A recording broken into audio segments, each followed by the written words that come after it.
This morning, we did what is the most important mantra in not only this Upanishad, which is probably the smallest, it is the shortest and the most important of the most powerful of the Upanishads. The most important mantra, which is mantra number 7. So mantra number 7, we can go ahead to that. We did this in the morning. And not only in this Upanishad, but I think this passage, this text is probably the most profound description or pointing towards our ultimate nature. So let's just chant it again. Please follow me. Nanta pragyam na bahish pragyam. Nanta pragyam na bahish pragyam. No bhayata pragyam. No bhayata pragyam. Na pragyana ghanam. Jnana ghanam. Na pragyam. Na pragyam. Adrishyam abhyavaharyam. Agrahyam alakshanam. Agrahyam alakshanam. Achintyam abhyapadeshyam. Achintyam abhyapadeshyam. Ekatma pratyasaram. Ekatma pratyasaram. Prapanchopashamam shantam. Prapanchopashamam shantam. Shivam advaitam. Chaturtham manyante. Sa atma savigneyaha. Sa atma savigneyaha. So the self has 4 aspects, 3 of which are well known to us: the waking, dreaming, and deep sleep. By the waking, I mean the waker and the world that we experience, the waker's world, dreamer and the dream world, and deep sleeper and the darkness, the potential darkness of deep sleep.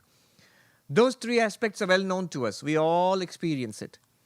And what is trying to be pointed out, what we're trying to investigate and discover, is this underlying reality, underlying these 3 states. That is the 4th.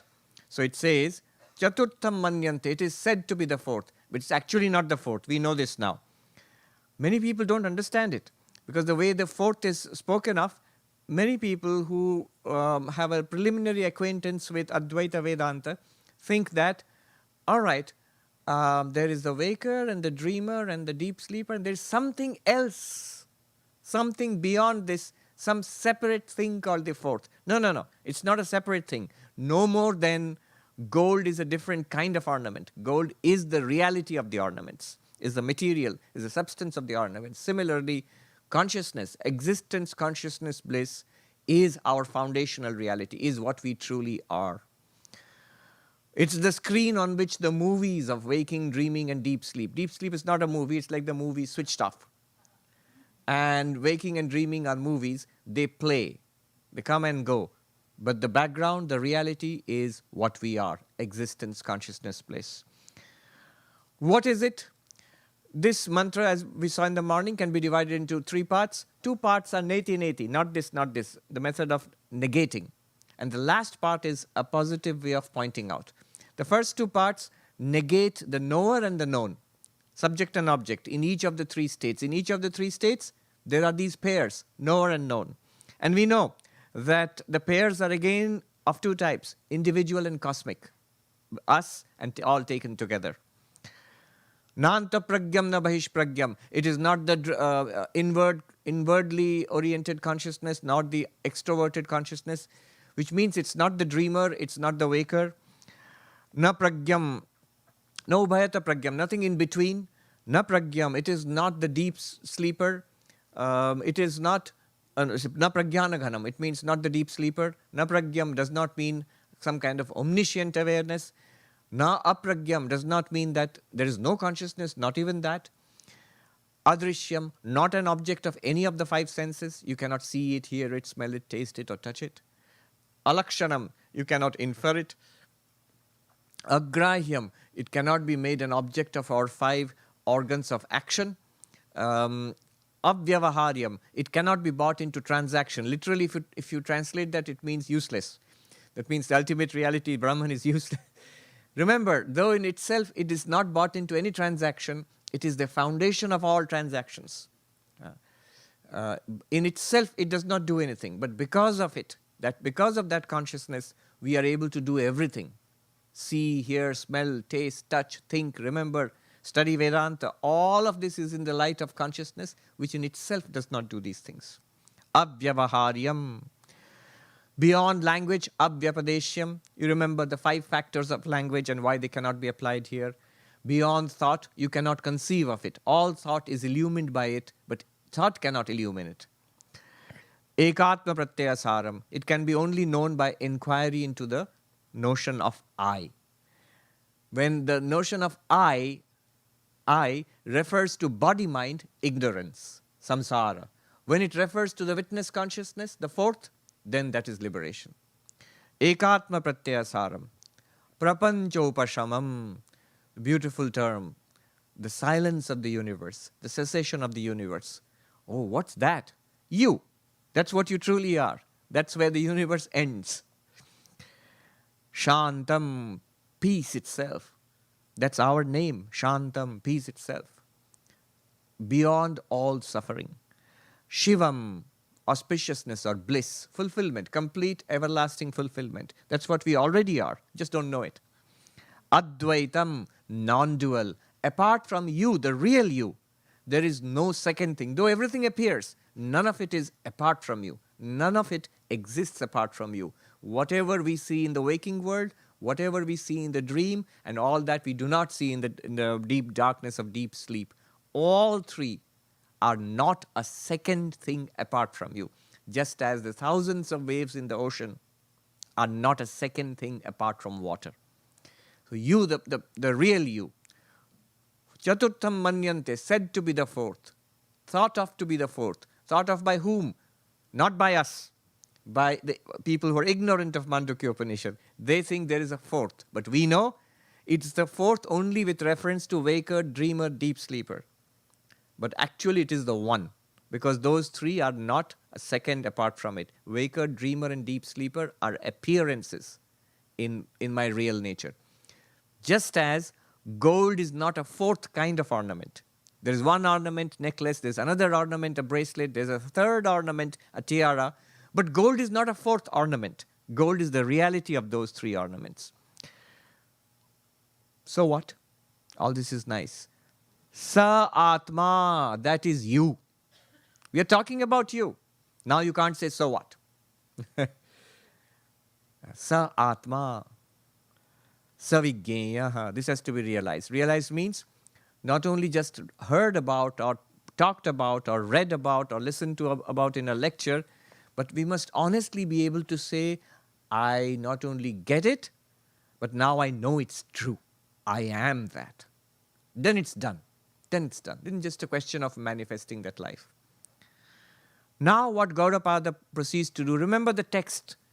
The Upanishad itself is very short, 12 mantras. But the great teacher of Shankaracharya's teacher, Gaudapada, he wrote a set of verses on this called the Karikas, and that's in 4 chapters.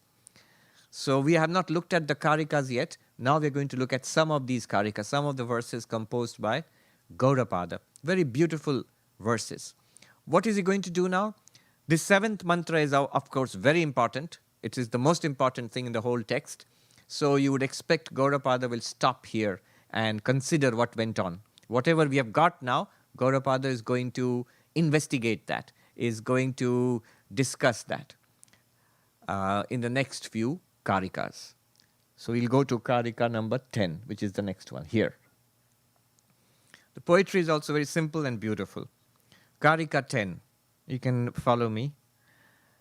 Nivritte sarva dukkhanam, nivritte sarva dukkhanam, Ishanah prabhuravyaya, Ishanah prabhuravyaya, Advaita sarva bhavanam, Advaita sarva bhavanam, Devasturyo vibhusmritaha, Devasturyo vibhusmritaha.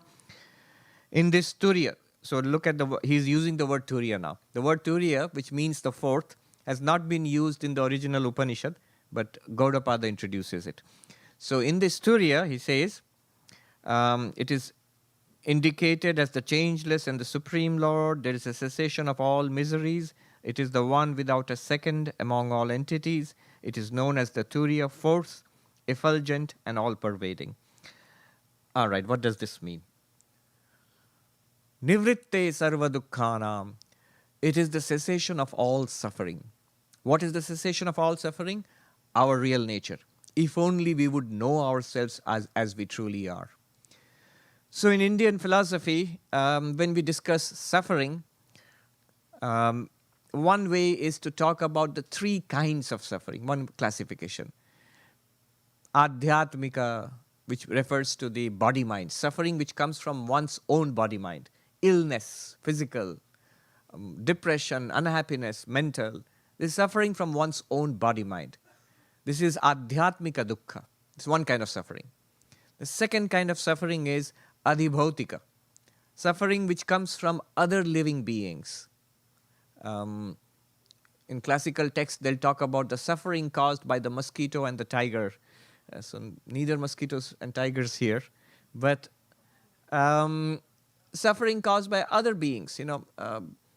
Maybe this annoying person who's your neighbor, or maybe your boss in the office, or somebody who causes you suffering. The suffering caused by other living beings, human beings and other beings.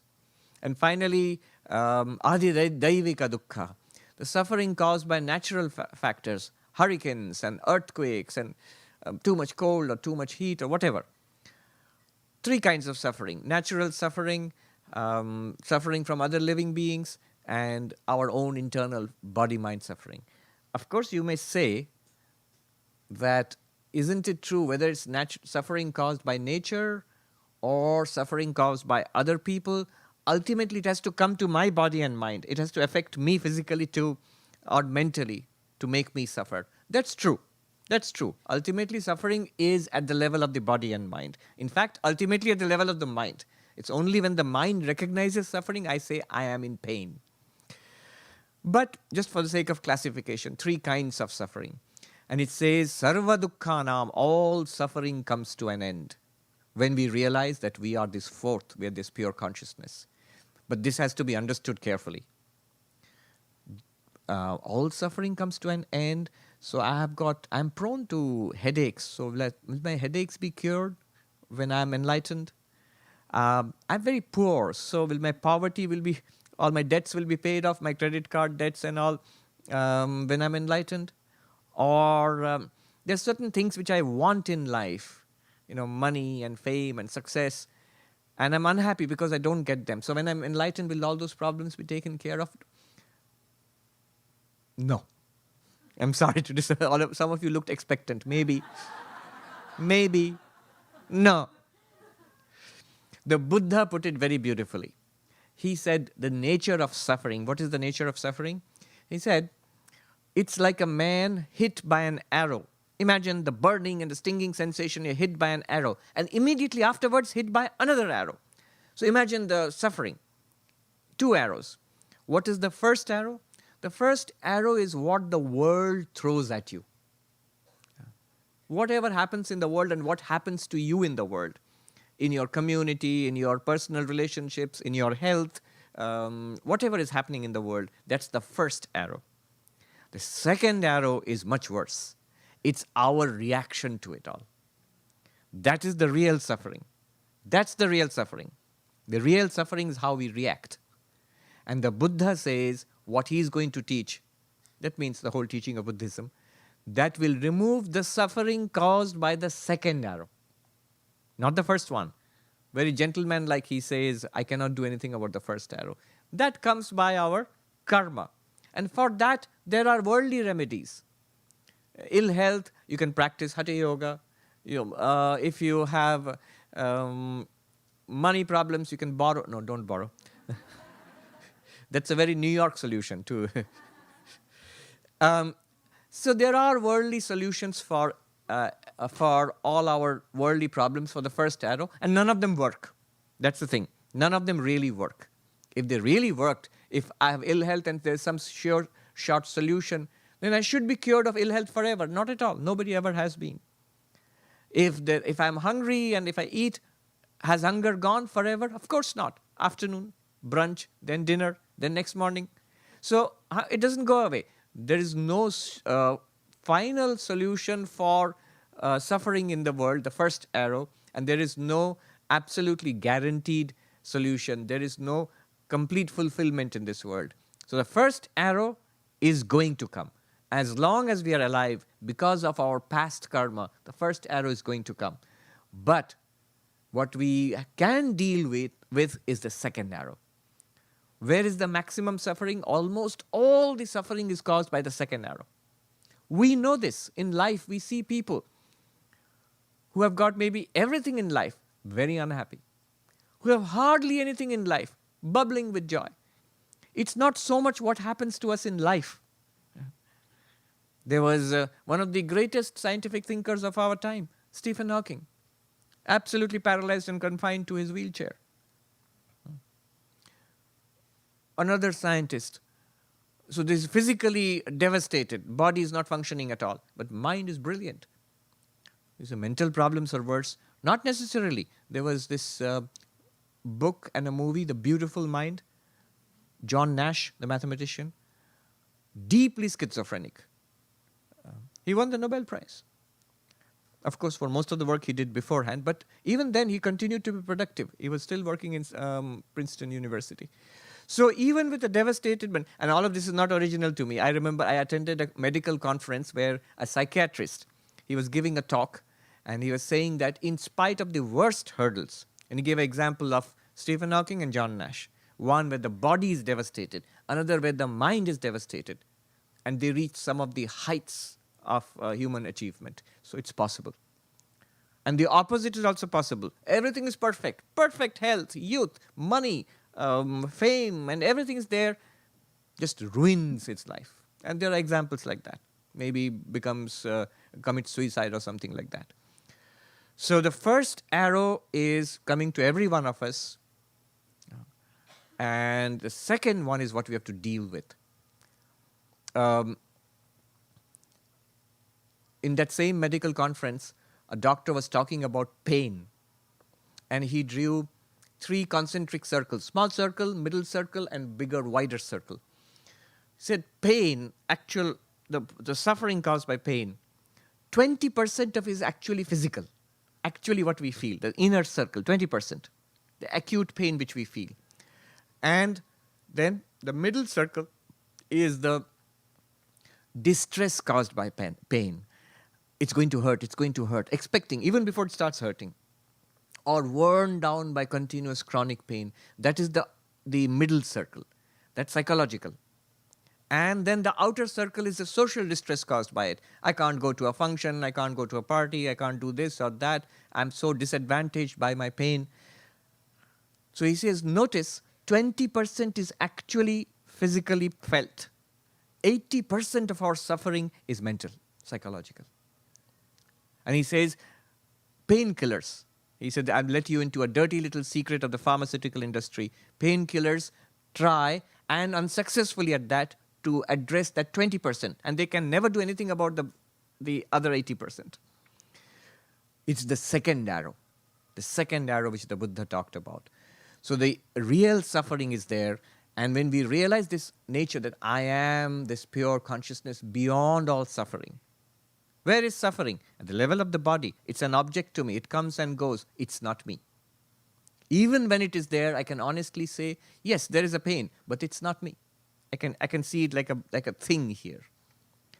There was Swami Shivananda, one of the, in our order, he was the second president of the Ramakrishna order, a disciple of Sri Ramakrishna. So in his old age, when he was the president, he had many problems, asthma and other problems in his body. So he's the head of the order. Some monk came and one day asked him, they had heard that last night he had been unable to sleep. There was uneasiness in the body and pain and all.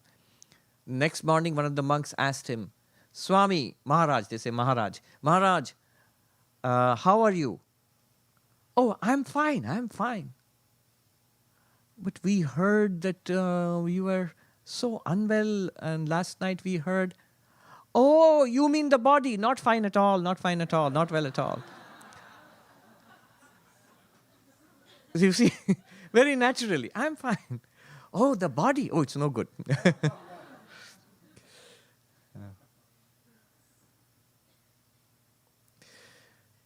I've seen many of these examples. So you can clearly see it's not escapist. You're clearly aware of the problems in the body. And the doctors are doing their best and therapies are going on. But I'm also at a deep level, I know I'm all right. It's perfectly all right. It's the movie. It's a tragedy playing out on the screen, but the screen is not feeling tragic. So that is nivritte sarva dukkhanam, cessation of all sufferings. When you realize I am that pure consciousness. How does it work? If I know that I am the witness consciousness, how does it help me to transcend pain? How does it cure the suffering caused by the second arrow? One way, three ways of looking at it. One way is the very nature of consciousness. Consider light. It's like light. Prakasha Swarupa. Light, Prakasha in Sanskrit means illumination or light. It illumines everything, but it is not affected by the things it illumines. It can illumine the water there. So much water. The light, sunlight falls on it and reveals it to you. But the sunlight doesn't become wet because of the water. It can reveal the terrible fires burning in Australia. But the light is not affected by the fires. It can reveal something very dirty, maybe water in a drain. It can reveal the pure water of the Ganges. But the light itself is not made impure by the water in the drain. It's not made pure by the water in the Ganges. No. It is not affected but by what it reveals. Consciousness is like light. I'm not saying consciousness is suddenly start glowing when you become enlightened. I mean, you may look, and your face may glow, but that's a different kind of glow, not like glowing in the dark radium or something like that. So that consciousness, it illumines. And what it illumines, it's not affected by it.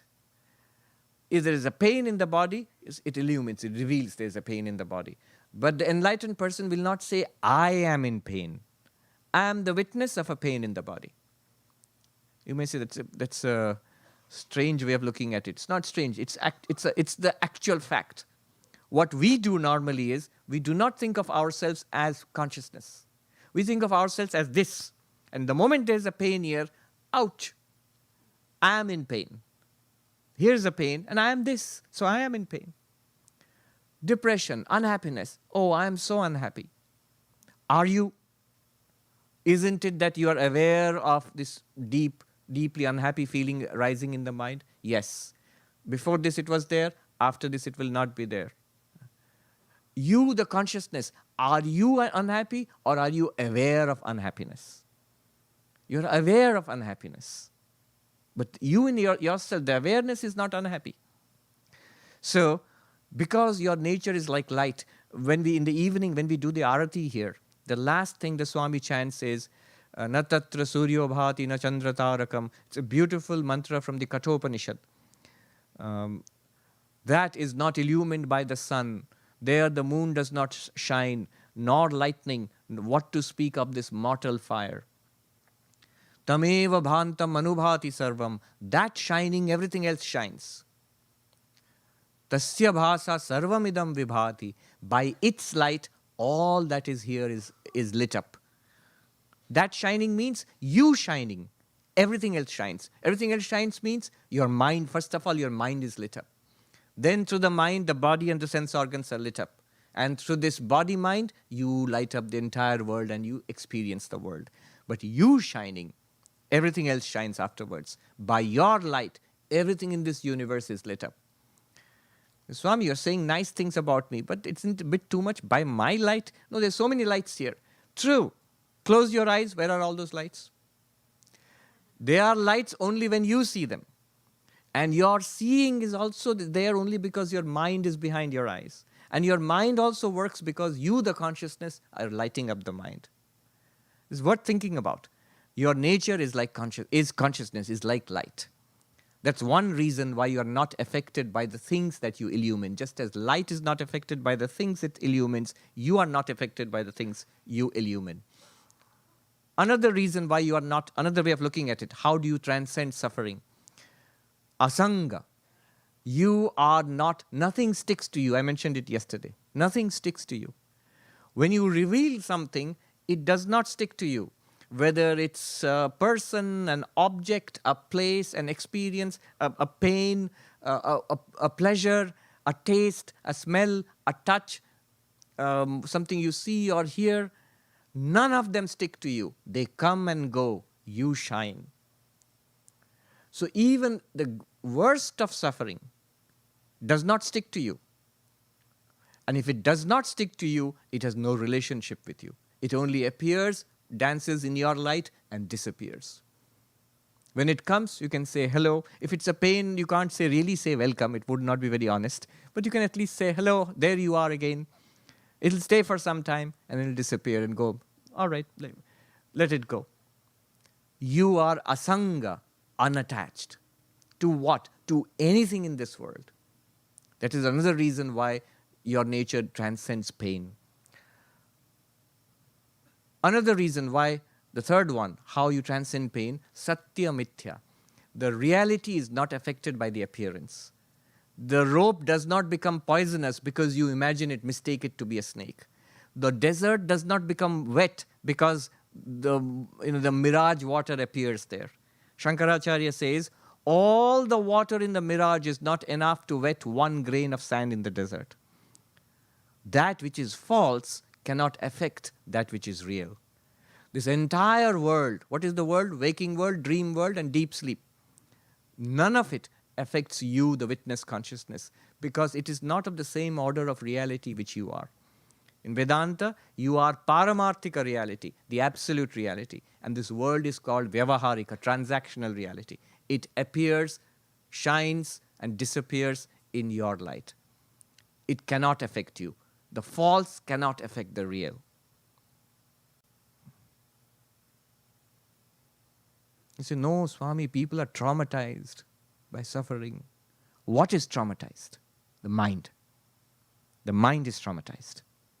But you are the witness of the pre-traumatized mind and the traumatized mind. And in between the traumatized mind, there will be gaps when you are not aware of the trauma. And then when the traumatized mind goes to sleep, you are aware of the absolute blankness and peacefulness of the resting mind. When it wakes up, it may again remember the trauma. It wakes up suddenly aware, oh, I'm traumatized, supposed to be horrible. I'm in trauma, oh, I'm horrible. Then it starts working again. But you, the consciousness, you are not traumatized. You never were. So, because you are like light, therefore you are not affected by suffering. Because you are unattached, asanga, therefore you are not affected by suffering. Because you are real and the suffering body-mind are appearances in you, therefore you are not affected by suffering.